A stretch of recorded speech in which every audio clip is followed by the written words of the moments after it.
On October 31st, 1963, a 6-year-old boy walked downstairs holding a kitchen knife covered in blood. His parents found him standing in the doorway. His sister was dead. When police asked him why he did it, he said nothing. 15 years later, he escaped from a psychiatric institution. And what happened next became the blueprint for understanding something terrifying. Some people are born without the ability to feel empathy, remorse, or fear. But here's what nobody tells you. This wasn't just a horror movie plot. This was based on real cases that the FBI tried to keep classified. Cases of children who killed and felt nothing. Cases that psychiatrists couldn't explain. Cases that changed everything we thought we knew about evil. I'm about to show you the real criminal psychology files that inspired Michael Myers. And I need to warn you, once you understand what's really possible in the human mind, you'll never feel safe the same way again. This is Classified Cases. And what you're about to hear is disturbing because it's real. Let's begin. Before we dive in, let me be crystal clear about something. Michael Myers is a fictional character. But I'm going to prove to you, using actual FBI case files, psychiatric records, and neuroscience research, that every single thing he does in that movie is based on documented real-world behavior. By the end of this video, you'll know the actual classified juvenile murder cases from the 1960s that inspired the story. Why FBI profilers now use this fictional case to train new agents. The brain scan evidence that shows some people are neurologically incapable of empathy, and the question that still keeps forensic psychiatrists awake at night. What do you do with a child who kills and shows no remorse? Stay with me, because this goes deeper than you think. Here's something that's going to make you uncomfortable. Between 1960 and 1970, the FBI documented over 200 cases of children under the age of 12 who murdered family members. Not accidents, not crimes of passion, premeditated, emotionless killings. And most of these cases were sealed from public record because nobody knew what to do with them. Let me read you an actual excerpt from Case File 447B, dated March 1961. Subject, age 8, male. Victim, biological mother, age 34. Method, 17 stab wounds inflicted while victim slept. When questioned, subject displayed flat affect. No tears, no distress. When asked why he killed his mother, subject responded, "I wanted to see what would happen." Psychiatric evaluation, complete absence of guilt, remorse, or fear of consequences. Now here's the part that changes everything. This wasn't an isolated case. Case File 592A, 1965, a 10-year-old girl in Oregon kills her younger brother with a hammer. During evaluation, doctors noted what they called emotional flatness. She understood what she had done, she just didn't care. Case File 718TC, 1968. A 9-year-old boy suffocates his infant sister. No prior abuse, no trauma, no explanation. He just did it. And here's what terrified the psychiatrists who studied these children. They didn't get better. Traditional therapy didn't work. Punishment didn't work. Love and stability didn't work. These children had something fundamentally different in their brains. Something we didn't have the technology to see yet, but something that was absolutely, horrifyingly real. The question became, what do you do with a child like this? Do you lock them up for life? They're children.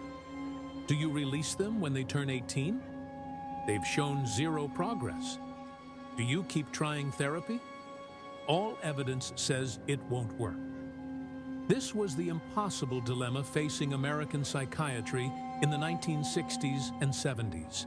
And it's exactly where the Michael Myers story begins. Now, before I show you what happened to these children, I need to explain something about the human brain that's going to make all of this make sense. And fair warning, this is where it gets genuinely disturbing.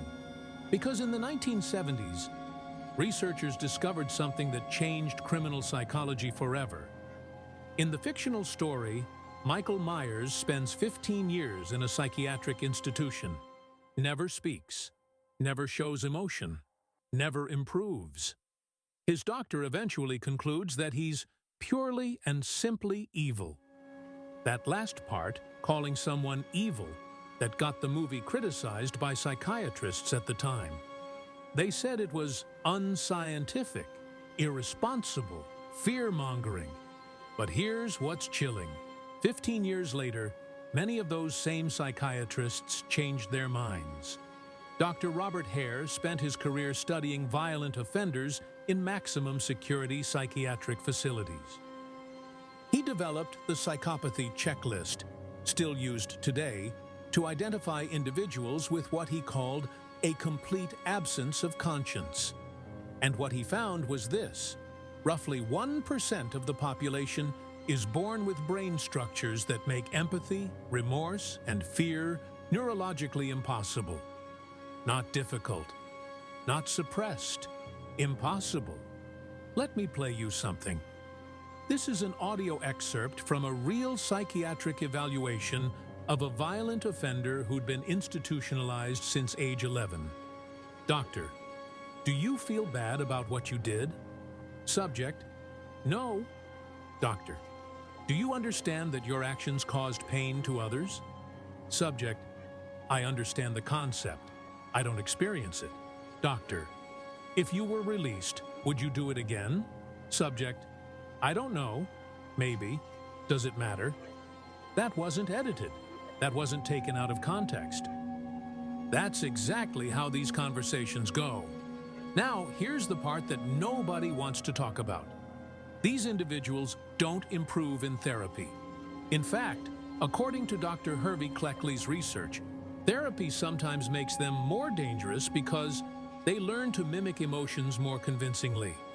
They learn what to say, what facial expressions to make, how to appear cured. Between 1968 and 1975, several states implemented early release programs for juvenile offenders, believing that rehabilitation was possible for everyone. It was progressive, it was hopeful, it was humane, and within 5 years, the recidivism rate for violent juvenile offenders with psychopathic traits was 87%. 87%. That means that out of every 100 children released after killing someone and showing no remorse, 87 of them committed violent crimes again. The Michael Myers story, a child who kills, gets institutionalized, never changes, and eventually escapes to kill again, that wasn't fiction. That was a pattern that was happening in real psychiatric institutions across America. And the question that haunted everyone involved was simple and terrible. If someone cannot be reformed, what right does society have to ever let them out? Now, everything I've told you so far is about individual cases, isolated incidents, rare anomalies. But in the 1970s, something changed. And what happened next turned suburban America into a hunting ground. Let me show you why everyone in that decade was terrified. October 1978. In the movie, Michael Myers escapes and returns to Haddonfield, Illinois, a quiet suburban town, white picket fences, tree-lined streets, the kind of place where people don't lock their doors. And that setting? That wasn't random, because between 1969 and 1979, something unprecedented happened in America. Violent crime in suburban areas increased by 34%. For the first time in modern history, murder wasn't just an urban problem. It was happening in neighborhoods that were supposed to be safe. Let me give you 3 names, and if you know your true crime, these are going to make you understand exactly why the 1970s changed everything. Ted Bundy, 1974 to 1978. College campuses, suburban neighborhoods, shopping malls, He killed at least 30 women in places where parents let their daughters walk alone, places that were supposed to be safe. Dennis Rader, the BTK killer. Wichita, Kansas. Suburban homes. Between 1974 and 1991, he killed 10 people, many of them within sight of their neighbors. He was a church leader, a Boy Scout troop leader, a compliance officer. He lived among them for decades. John Wayne Gacy, Norwood Park, Illinois, a successful contractor, community volunteer, children's entertainer. He had 33 bodies buried under his suburban house. These weren't fictional monsters. These were real people, living in real neighborhoods, killing real victims in places where everyone thought they were safe. And the public reaction was total psychological collapse of the idea that suburbia protected you. News broadcasts from that era sound like horror movie trailers. Police are warning residents to lock their doors at night. Keep your children inside. Trust no one. The silent killer next door became America's collective nightmare. And Hollywood didn't create that fear. Hollywood just gave it a face. Now here's where this gets really interesting. Because when FBI profilers started studying these suburban killers, they found something that nobody expected. They all followed the exact same pattern, the exact same behavioral sequence, almost like they were reading from a script. And that pattern? It's the same one Michael Myers follows in the movie. Let me break it down for you. Phase 1, the stalking period. In the movie, Michael Myers watches his victims for days before attacking. He follows them, studies their routines, stands outside their houses at night. And every single time I teach this to people, they say, "That's just movie creepiness. That's not real." Except it is. FBI profiler John Douglas documented this in dozens of serial killer cases. It's called the predatory stalking phase, and it serves 4 specific psychological purposes. 1. Victim selection. They're evaluating risk, vulnerability, and accessibility. 2. Fantasy reinforcement. The act of stalking provides psychological satisfaction before the crime even occurs. 3. Control. They're proving to themselves that they have power over someone who doesn't even know they're being watched. 4. Risk assessment. They're learning when the victim is alone, when neighbors are home, when it's safest to act. Richard Ramirez, the Night Stalker, would surveil homes for 3 to 5 days before breaking in. He knew the family's schedule better than they did. Edmund Kemper would follow women for weeks, learning their roots, their habits, their vulnerabilities. This isn't Hollywood invention. This is documented predatory behavior that appears in case after case after case. Phase 2, opportunity-based selection. Here's something most people don't notice about the Michael Myers character. He doesn't have a type. He doesn't target a specific gender, age, race, or social class. He kills whoever's available within his territory. And that's geographically oriented serial offender behavior. Criminologists call it geographic profiling. Most serial killers operate within a 5 to 10 mile radius of what they consider their anchor point, usually their home or a location they feel comfortable in. They don't travel to find specific victims. They hunt within their comfort zone and take whoever's accessible. Israel Keyes took this to an extreme. He would bury kill kits, weapons, tools, restraints in various states, then return months later to hunt near those locations. No specific victims, no personal connection, just opportunity plus isolation. Phase 3, weapon flexibility. In the movie, Michael Myers uses whatever's available: kitchen knives, telephone cords, hammering rods. He doesn't bring specialized equipment. He adapts to what's on site. And this tells forensic psychologists something specific. This isn't a crime of passion or rage. This is someone who views killing as a task to complete, not an emotional event to plan for. Organized killers bring weapons. Disorganized killers grab what's nearby in a frenzy. But there's a third category that the FBI identified in the late 1970s. The mission-oriented killer. Someone who's emotionally detached from the act itself. The weapon doesn't matter. The method doesn't matter. Only the completion of the task matters. And that level of emotional detachment, that's the signature of psychopathy. Now, here's what makes this truly disturbing. Every single one of these patterns, the stalking, the geographic focus, the methodical approach, the emotional absence, these aren't Hollywood inventions. These are compiled from decades of FBI case studies, psychiatric evaluations, and criminal behavioral analysis. Michael Myers is essentially a composite character, a synthesis of the most terrifying traits found in real offenders, concentrated into a single entity. And that's exactly why the character worked. Because audiences instinctively recognize the truth beneath the fiction. Now, everything I've just told you is about behavior, what these people do. But in the late 1990s, neuroscientists developed brain scanning technology that let them see inside the minds of violent offenders. And what they found? It's worse than anyone imagined. Dr. Kent Keel is a neuroscientist at the University of New Mexico. Over the past 2 decades, he scanned the brains of over 4,000 violent offenders using fMRI technology. And he found something that changed everything. In individuals diagnosed with psychopathy, there are consistent, measurable abnormalities in the paralimbic system.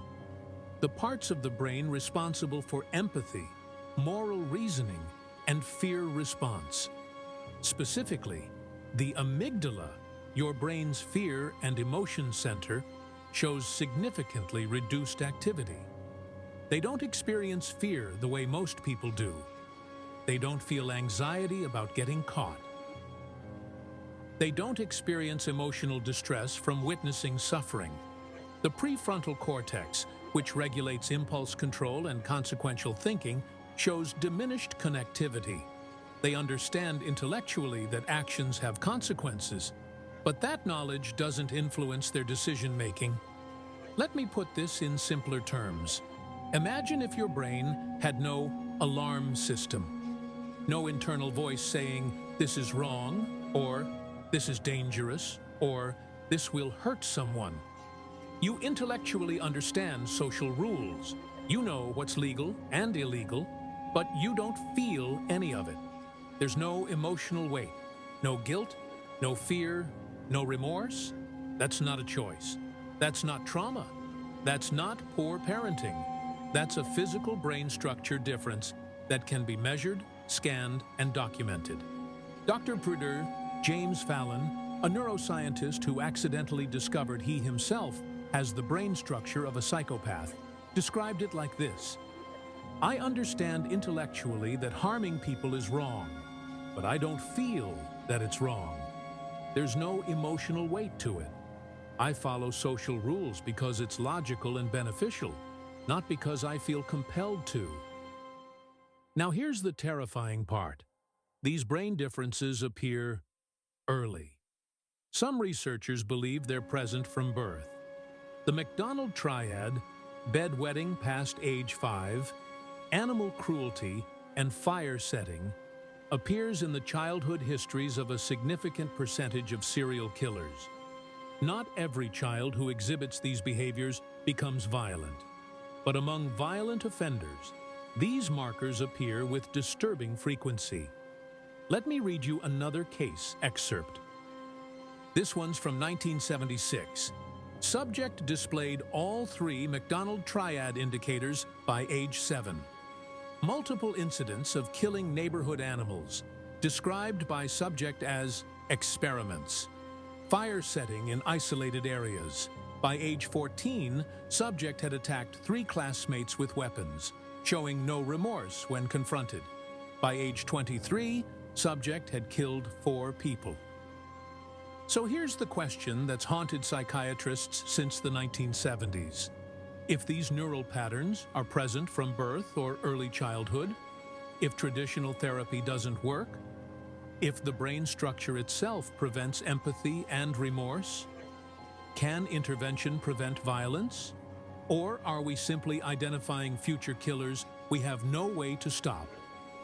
That question, what do you do with someone who's neurologically incapable of rehabilitation? That question destroyed careers, sparked legal battles, and created an ethical crisis that we still haven't solved. Let me show you what happened when the system tried to answer it. In the movie, Dr. Loomis spends 15 years trying to reach Michael Myers. 15 years of therapy, evaluation, and observation. And at the end of those 15 years, he concludes, I spent 8 years trying to reach him, and then another 7 trying to keep him locked up. I realized what was living behind that boy's eyes was purely and simply evil. That line got the movie criticized heavily. Psychiatrists called it irresponsible, unscientific, dangerous. But here's what actually happened in real psychiatric institutions during that same time period. In 1976, Dr. R. Hervey Cleckley published updated research arguing that traditional therapy not only failed to help psychopathic individuals, it sometimes made them more dangerous. Why? Because therapy taught them to better mimic emotion, manipulate others, and say what evaluators wanted to hear. They didn't get better. They got better at pretending. This created an impossible ethical dilemma. If someone is neurologically incapable of rehabilitation, what do you do? Option 1. Lifetime institutionalization. But they're often children when diagnosed. Do you lock up a 10-year-old for life based on brain scans and behavioral markers? That violates patients' rights laws. Option 2. Release them at 18 or after showing progress. But all evidence shows that progress is often performed, not genuine. And the recidivism rate is 87%. Option 3. Continue treatment indefinitely. But evidence shows treatment is ineffective and potentially counterproductive. Between 1975 and 1985, several states released juvenile violent offenders based on legal challenges to indefinite commitment. Some had killed family members. Some showed no remorse. Some had never spoken, never engaged, never shown any sign of change. And some of them killed again. The Michael Myers story, a child who kills, gets institutionalized, never changes, and eventually reoffends, wasn't a horror fantasy. It was a pattern that was happening in sealed case files across America. And today, we have more tools: brain imaging, genetic markers, childhood intervention programs. But we still can't cure psychopathy. We can't install empathy where the neural architecture doesn't support it. We can identify at-risk individuals earlier. We can monitor them more closely. We can restrict their freedom based on predicted future behavior. But every single one of those solutions raises questions we're not comfortable answering. Do we intervene in childhood based on brain scans and behavior markers? That's pre-crime. Do we restrict freedom based on what someone might do? That violates constitutional rights. Do we accept that some percentage of these individuals will commit violence because we can't ethically prevent it? That means accepting preventable deaths. There's no good answer. And that's exactly what made the Michael Myers character so effective. Because he represented the question we don't want to ask. What if evil isn't always the result of trauma, abuse, or circumstance? What if sometimes it's just there, hardwired, unchangeable, inevitable? Now here's something that's going to surprise you. The fictional Michael Myers case? It's now used by the FBI to train new criminal profilers. And what they're teaching might change how you see the world. The FBI's Behavioral Analysis Unit at Quantico uses fictional criminal profiles to teach pattern recognition, threat assessment, and criminal psychology. Why? Because fiction often distills complex real-world patterns into clear, analyzable case studies. Trainees are given the Michael Myers case and asked, what warning signs were present in childhood? What intervention points were missed? How would you assess current threat level? What protective measures would you recommend for the community?